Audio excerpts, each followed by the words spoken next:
नमस्कार बच्चों, हिंदी की पाठशाला में आपका स्वागत है।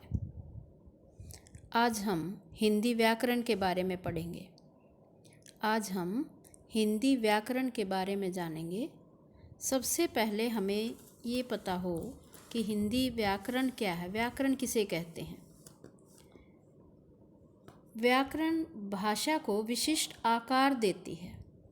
भाषा को नियमों में बांधने का काम व्याकरण का होता है।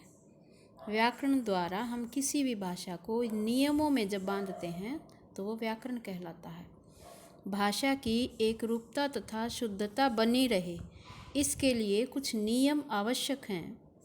इसके लिए भाषा के शब्द, उनकी रचना, वाक्यों की रचना, शब्दों के स्वरूप और उनके प्रयोग की दृष्टि से संपूर्ण अध्ययन करने के पश्चात ही व्याकरण की रचना की जाती है। प्रारंभ में व्याकरण भाषा के प्रयोग के अनुसार बनाया जाता है। जैसे भाषा प्रयोग हुई वैसे ही व्याकरण बना लिया। बाद में व्याकरण के नियमों के अनुसार भाषा बोली और लिखी जाती है, जिससे शुद्धता और एकरूपता बनी रहे। भाषा में व्याकरण की वजह से ही शुद्धता आती है।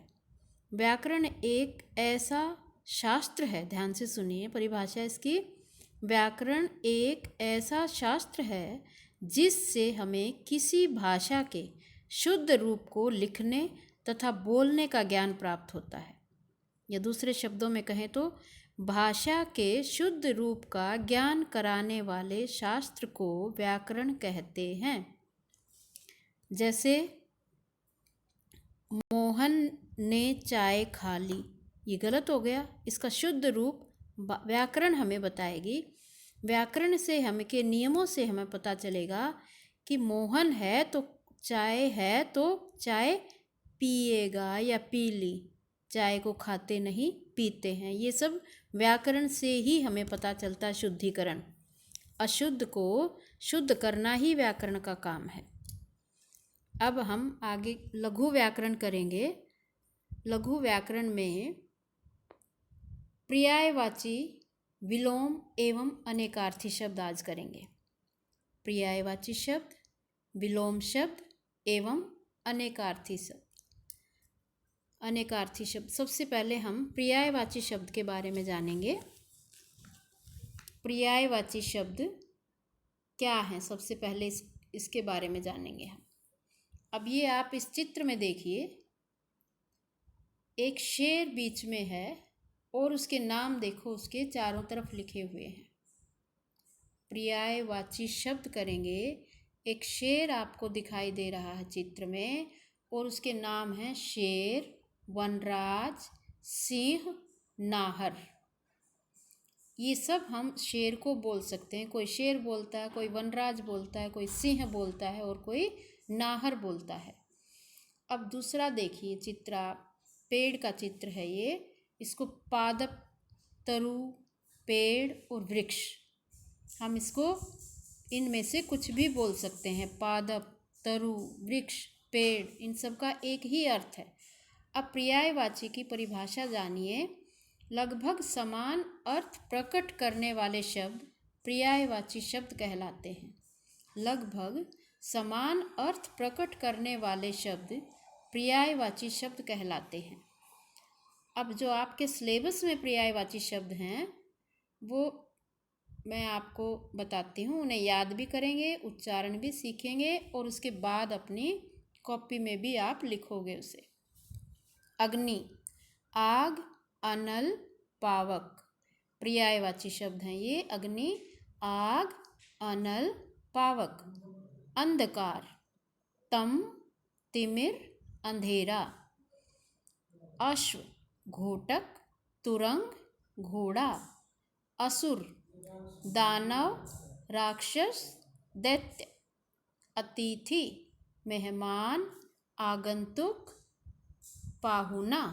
मेहमान, आगंतुक, पाहुना। आँख, आँख को देखो क्या क्या बोलते हैं। नेत्र, नयन, चक्षु। सोना, कनक, स्वर्ण, कंचन, हेम। इंद्र, सुरेश, सुरपति, देवेश, पुरंद्र, पुरंदर, पूरा रा आएगा, पुरंदर। इच्छा, कामना, अभिलाषा, लालसा।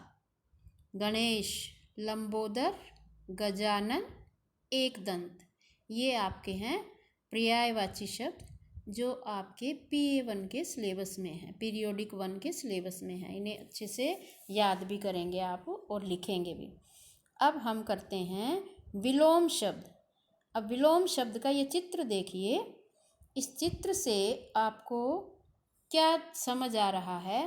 एक इस चित्र में एक एरो इधर है तो दूसरा एरो इसके विपरीत दिशा में है। विपरीतार्थक विलोम शब्द को हम बोलते हैं विपरीतार्थक। और फिर से मैं कहूँगी कि हिंदी का शब्द अगर लंबा खोल कर पढ़ा जाए तो वो अपना अर्थ खुद बताता है। विपरीतार्थक मीन्स विपरीत अर्थ देने वाला, उल्टा अर्थ देने वाला। विलोम शब्द जैसे मोटा, उसका उल्टा हो गया पतला, छोटा, बड़ा।